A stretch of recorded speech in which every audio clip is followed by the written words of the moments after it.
able to split experience. It's still the Valor creep. Yeah, I think the main thought process here is just don't let this guy get a 9-minute mech. That's all he really cares about. And they know that Doom can also recover very well. 7 going low. A great recovery hero, and he just suicided in neutral. So Clink's will have to walk back to the well, and his farm a little lackluster. We'll see Resolution get roamed on by Howie. There's that hoof stomp I was talking about, so he will roam through, but Resolution will sip up the bottle, able to survive at least for now. Mag coming in, he's not level 6, not even close. Resolution will fall to Fada, and there's not much Mag can do in terms of recovery. I'm wrong on a couple of downs. Let's say there's not really much of a way to kill the enemy in the jungle, and the non-side is able to shut him down, and then I said the dude can't roam, and he can. On the Brew there now on the bottom lane. They'll go in onto Mag. Eternal Envy's here, ready to lay in the right clicks, but Silent. He's sneaking around the backside, doing a lot of damage to Envy. Gets off the Ghost Walk because he's looking for the Astral. Have to self-Astral, but I think he's dead Envy, nothing he can do. He does go for the turnaround kill though and brings down the bat. Right opening, won't find Gun to the Primals, and so far no kills coming out. Meanwhile, running through the tower, Resolution with the Doom on, will be able to make it out as Solo comes in with the Song of the Siren. Huge setup, Black Hole on 4. Will they have enough follow damage to bring down the kills? And Outworld about to be the first to go down. Pylai dies second. Owie gets clicked down. Beautiful setup from Empire. They find a 4-for-0 trade. Exactly what they were looking for. And Cloud9 just clump up in the wrong spot at the wrong time. And Solo with a well-timed Song of the Siren, not only keeping the Dragon Knight alive, but setting up that. I thought Resolution was dead to rights there, getting doomed behind the enemy tier 1 tower, but able to tank it up, getting back, Solo able to pop the Song, set up for a great Black Hole and 4 enemy heroes, and Fada, the only one left alive. They'll get 2 towers out of this. That's a huge swing of momentum for Empire. They'll hop in right on top of him. Lasso, the Silence, Envy should fall a second time. Down he goes, the big Black Hole coming out. Owie 2000 and Fada caught inside. It'll be the end of the Doom as well as the Brewmaster. And looks like this is the end of Cloud9 here, Brian. What can they do? Empire just looking good. Crispix. The OD, after getting his Force Staff and Ultimate Orb, just halted his item progression for 10 minutes because he just kept dying in the bottom lane. Yeah. Yeah, I think Naga never even had to use the defusal charge. Maybe used one in that last team fight. I think she used it, but just to purge somebody to slow them. Yeah, just for funsies, not a sheep stick or a ghost scepter or anything. Yeah, I feel like the real shortcoming for Cloud9 was that invaded Doom. Owie ended 0-5-6, and he just never really got a chance to do anything. He spent most of his time farming some recovery, had the Midas, and went for a Blink Dagger. But you know, if you're looking at like a 25-30 minute Blink Dagger on Doom, it just isn't really that scary. He didn't have any openings to really use it to have much avail. The support combo is just one that if they don't do really well in that early to mid game, they just end up not contributing that much. Yeah, and like you said, I think the Clink's pick was just the absolutely perfect hero to deal with the style that Cloud9 were going for there. They stayed spread out, and the last 10 minutes of that game, less the final team fight, was basically just solo pickoffs. Empire finding Cloud9 and just finding kills all over the map, and that's how you get momentum. So Cloud9 now looking a little bit grim for them coming into the final portions of the StarLadder EU group stage. They're 6-5. They have to win out and then hope for a little bit of help even. Yeah. And Empire's looking very good now. Yeah. They started the day at what, 4-3, and now they're 6-3. Yep. They are. I think that puts them into 4th place ahead of Alliance, who is also 6-4. We'll have to check the grid, but good stuff. Empire will have another game coming up today. Next up will be against no, that was yesterday. What's next up on our schedule today? PowerRangers, that's it. So another tough match potentially. The team known for their best-of-1 prowess. That is scheduled to start here coming up in about half an hour. Another quick one. So we'll have a decent break, guys, and we'll be coming back. I'm Zyori. This guy's K-Pop-Tosis at Zyori TV and K-Pop-Tosis on Twitter. And, of course, follow at Beyond the Summit to stay up to date with all things StarLadder. We'll be back after this short break.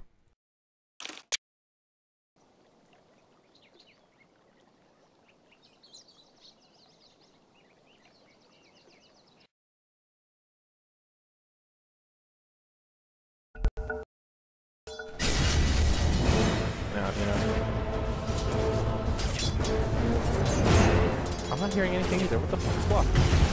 Did our audio mixer die again? I heard drafting sounds. First blood. And I'm gonna miss first blood because I'm trying to fucking. I don't know that it would have been enough. I think it down to 90. Yeah. 250. Yeah, it probably would have been enough, honestly. Resolution in the mid. They'll secure a kill as Silent comes in, and one more from Resolution will be enough. Cheshire Cat gets hit by a raid. Yeah, this really hurts. Now be able to finish off the tier 1 tower. Just a 1-for-0 in a tower is all. As soon as the right finish does get. Very perfect timing. Empire will find a tier 1 tower off this. Not much Empire can do about it. We'll make it a 1-for-1 in total tower count. And Vector, yeah, slows him down a bit now. 2,700 gold. We'll still pull it up and go for the Radiance house. Shot Slow's timing. Yeah, and Naga has the BOTs, so she can always hop in. Interrupt the smoke, they go right around the Cheshire Cat. The Static Storm comes out, and they bring down the Doom to start the fight. He will fall, but it'll cost them their Batrider. And now the BKBs use the plenty. They'll be able to bring down 20 heroes on the side of PowerRangers. It costs them the Aegis, but here's the setup. Song in the Siren, there's the Disruptor, there's Static Shield, Solo will get locked down, as will Resolution. No BKB for you, but they'll come in, bring down the Disruptor. Vengeful Spirit gets picked off as Silent, doing a lot of damage. Maybe even gets the kill on Shot. Just too damn big at this point. Now Moon talks about the Lasso, a couple of buyback Qs, Naga as well as the Skyram Fade. Moon will be able to survive, at least for now. That Heart Trash coming in handy here as he's pretty damn tanky. Silent wants the man up for this one. We'll bring him down with the Radiance Burn, but the level death doing so much damage to shut down the Ultra. 5 Resolution will go down. The bomb's already been used. Shot Slow taking a lot of damage. Now caught inside of the lasso. Shot Slow to fall. PowerRangers in trouble. It's just a Razor left over. And now PR in shambles. No buybacks available. Forget about the road.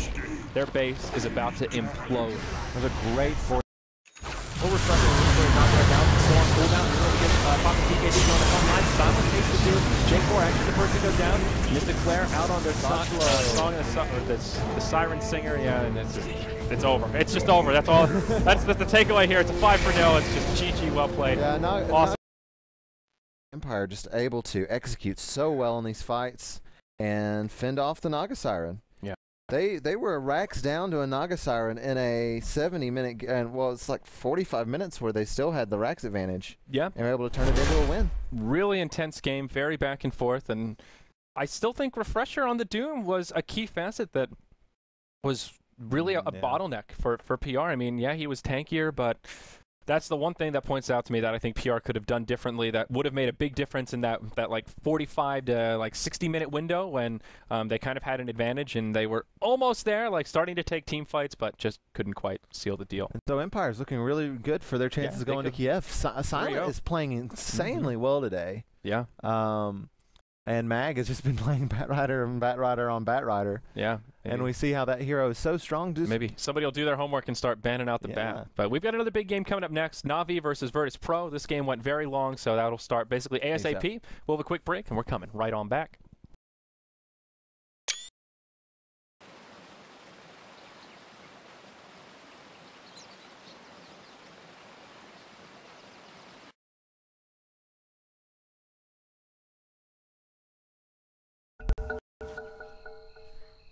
Definitely right, and that will open up this window where Virtus.Pro can throw some potential aggression, utilize that DP ultimate, and Na'Vi won't be in a great position to contest, but FNG only level 2, no ultimate, but they will telekinesis roll. First blood gets drawn by Havos as he goes down, and now they're on the aggressive as they press Sadoy back. He'll time walk to safety, and this will be the tower kill. Havos with first blood and the tower back-to-back in the first 6 minutes. Out. Teach us in the way we should go.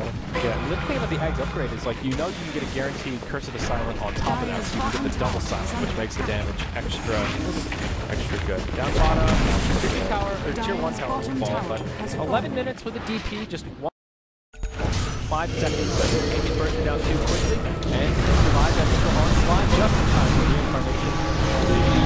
Down to Joy, Chrono on a couple, but it's stolen once more by the Rubik, and FNG will get locked in. It will cost them both his Aegis, but now they're going on to BZZ. And actually, Wraith King and Rubik both fall. Dendy gets a coil on 2. Dream Coil, and the follow-up will be here. BZZ uses his ultimate. And, Puck goes down first, but then they follow up onto the Tinker. Here's the follow-up damage. The cavalry will survive. BZZ will just move into the tree line. He's already used his BKB, and this ultimate from Havos will really hurt. And killing spree, triple kill for FNG. Yo will stay alive in the tree line, but they trade him. Dendy 1 for 4. Phonic dies to the wrath, or gets. Bottom, Dendy going for the solo kill on the goal. Gets off the green coil. Sadoy's there with the ultimate, and well, they don't quite stagger the Mystic Flare properly enough. Yeah, Jag gonna bring him down. Both joining the party, and we'll have his BOTs. That'll allow him to get out.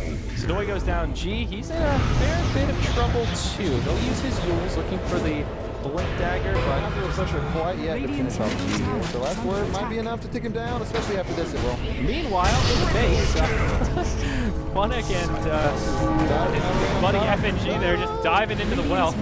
So, yeah, I think that G is able to make it back to the well. Death Prophet uses the ultimate. Vanscore steals it once more, and that'll be the end of the Prophet. And now Na'Vi, they're slowly pushing, but now they'll be able to sweep down the towers. And finally, Virtus.Pro will tap out. They've had enough, and Na'Vi, very convincing win, 8-31.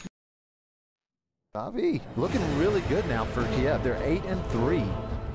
The StarLadder favorites always. Going in, looks like they have a chance to make it to the finals for yet another season. Yeah, they're off to a good start. And Virtus.Pro, that'll take them to 3 losses, so they're still not totally out of the running if they win. You know, the remainder of their games could still make a run, but tough loss here. So we will have yet another break. 2 more games coming up for y'all. It will be Cloud9 versus the HellRaisers coming up next, and that is scheduled to start. I'm actually not sure when it's coming up, like an hour. HellRaisers is like out of it, right? Yes, absolutely. Yes, that's even better. Yeah. Oh, why that straight upsets the straight clown from Dread the game. Oh god. Yeah, you're right. I forgot. We're gonna see like some aggro try, axe, wisp, dazzle bullshit. Some that's what I love about this. Hey, that's the best part about StarLadder is because at the beginning of the season, you got all these crazy upsets that almost always are bound to happen. Yeah. Okay. Mid of the games, you get like middle of the season, you get big games like this that are really important to whether teams make it or not. And there's a lot on the line.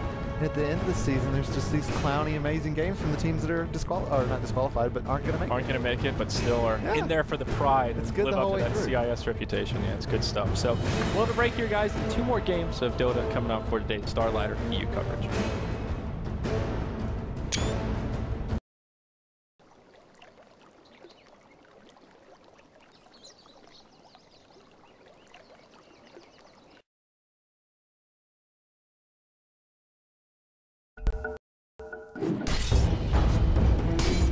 Flame, Highlight Die will charge up the concoction, connects with a pretty good duration stun, but now Highlight Die will start taking some damage. Envy's coming up here, he does not have a neck scaled up. First blood will be secured, and Dread really knowing his limits there, and even without the armor, just man's up, and Envy can't. Well, 5-minute mark, that's actually pretty decent for the puck. Can get him into a little faster. Now Highlight Die takes the decrep, there's all the follow-up damage, and yeah, that's the power of this tri-lane. So much damage, even the Nether Ward comes down, and this will be your first tower kill, going away at the HellRaisers. That is art style to get the last hit on the Pugna. It's jumped on by Dread, but we'll just Song of the Siren and TP home. He's not that far from his ratings, though. Yeah, that's not a terrible timing, especially considering the amount of pressure he's under. Yeah, I think Cloud9. I have this little Ravage on 2, takes the boat very low. Yeah, Bone 7 will clean it out now.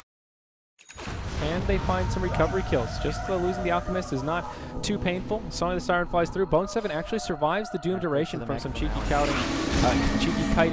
And now Fada and Eternal Envy off to the side, still holding on to the Exorcism, but there's the first Ravage. And second Ravage, almost not necessary, but they'll get 3 kills out of it. Now they go in on the Dread. And he'll be out of mana, he will be clicked down, and he will fall. That'll be a 4-for-1 trade. Dunk, Fada takes a lot of damage. Yoki comes in with the RP, but Bone 7's there with the first Ravage, has refreshed, waiting for the second one. So the Siren to put him to sleep and set it up. There's the second Ravage. PKB Yoki will be immune to it, but enough to secure the kill on the Earthshaker art style. Stealing some health from Fada, but he will still go down. Buys back just about right away. Brax will fall, and Magnus now caught inside the Mule. Art style, it's going to be a dieback if he's not careful. Stealing some health from Highlight Die. He's trying to break the tether. He'll go down, and Skywrath barely survives with just a few hit points to spare. Fada with the Crypt Swarm wants to finish him off. Auto attack into the well. Down he goes. GG, well played. Cloud9. GG. Just can't handle the Naga Siren. That's really all there is to it. It's just that simple. Admirable attempt from HellRaisers to try to take the Pugna and push him down beforehand, but I was disappointed by the lack of clowniness, though. That was a pretty straightforward draft from HellRaisers. Did kind of needed to win that match, so they didn't need to go full clown. Not in Cloud9. What do you think about the Magnus pick? Like, Yoki ended up playing well, but do you think it really worked into their strategy, having a mid like Magnus that can't really push when they were kind of all-inning into that strategy? Yeah, I kind of agree. The Magnus did sort of stick out like a sore thumb a little bit. Like, he never really... He even played well. He was 4-1-3, had a couple of decent RPs, but... It is kind of hindsight, right? But at the same time, like... When you think about it, Magnus doesn't synergize with push at all. It synergized with fighting early because, I mean, you know, reverse polarity is amazing, but there weren't even that many good reverse polarities. Yeah, and I think that's mostly just a credit to Cloud9. They didn't give him an opportunity for any huge RPs. There was no setup for him either. He was kind of like the lone stunner. So yeah. We will have a break, and then one more game coming up, guys, and this is Cleve versus Virtus.Pro. So a big game for Virtus.Pro, as we've talked about. They need today. Every game today, there's at least one team that absolutely needs a win. So we'll have a break, and then our final match coming up.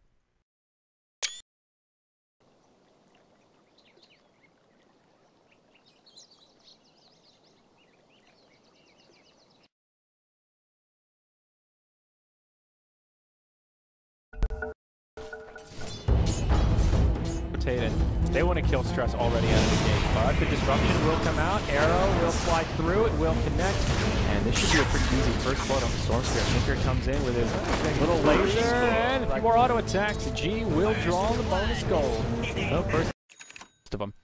So well on his way to his BOTs, 8.5 minutes in, 1,300 gold all the way over the solar. Nice pass will connect onto Roger. Arrow flies through, will throw down the macro fire, and it's a kill on the void. There you go, nice setup there. And now they'll be able to get a tower out of it. Meanwhile, in the bottom lane, Bristleback does get picked off by the... all these pickoffs. Yeah, and now Void's in free farm central up top. He's just racking up the last hits. He ended up going for a hand of Midas, so that will accelerate his farm. Looks like Cleve do want to have a tool to try and tango towards the late game. Vincere on tower, will fall, will get denied. Bristleback secures the last hit. Let come all. Defensive destruction, arrow to hit the clockwork, and a big amount of follow-up damage with the Chrono Spear. Mech is still used, that tops off dodge. Bristleback zoning out the rest of the team. BZZ takes the Mystic Flare, and the Death Ward is there to bring it down, but this Bristle doing so much work in the front line. He's going to bring down the Witch Doctor now, and maybe even Rod. Takes the silence, Cause come out, but Khan, he just can't take the heat. Macro Fire flies through, and I think Virtus.Pro may just want to get out of here while they're taking buy back on the face of Void.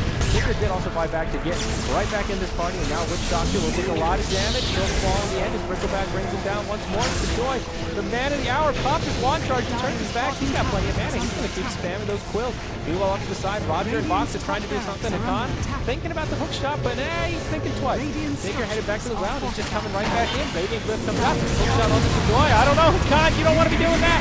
Oh no, it'll cost him his life. And now the Cogs come through. Mystic Flare's enough. They finally bring down the Joy. But at what cost? It's going to cost the Roger. It's a dieback. Soon to be a full team wipes. Not stressed here at the Khan. Caught outside the base, played now on, but it doesn't matter. Roger hops in. Chrono on one. Oh no, nice Delta split. Sonoy, he gets caught inside of the Mystic Flare, and that'll bring him down. Joel taking some decent damage. And there's an okay Death Ward coming out, but now Met Pump isolated up on the high ground. BZZ will finish him off, and he's just going to go to town. Enjoyable match. Good shit. I like it. I approve. So, Virtus.Pro, they're the big winners, and they're still in good shape. They still have a chance at making the top 4 if they continue on their domination streak. And Cleve, well, they'll still say seeded as number 16. Number 16 out of 16. Sad times. So that wraps up our StarLadder coverage today, folks. Thanks so much for joining us for 6 awesome games. We've got another day of StarLadder EU tomorrow, and then 2 days off, the Monday, Tuesday StarLadder EU break. So getting towards that tail end of the group stage, and I don't remember. I think it's after this break. There's one of the weeks at the end is just like super backloaded when Fnatic plays all their games, and that's going to be that crazy decide who makes it happen. It always gets that way at the end of StarLadder. You have like 6 or 7 matches a day, and they're all just these like, holy shit, we need this, and then it's pretty hype. Yeah, because someone disbanded. And then the Death Winds start coming out. So we're done. We'll see you guys tomorrow. Thank you for joining us for StarLadder coverage. Make sure you follow at Sayori TV, at KPopTosis, and at Beyond the Summit. Be back tomorrow. Bye, guys.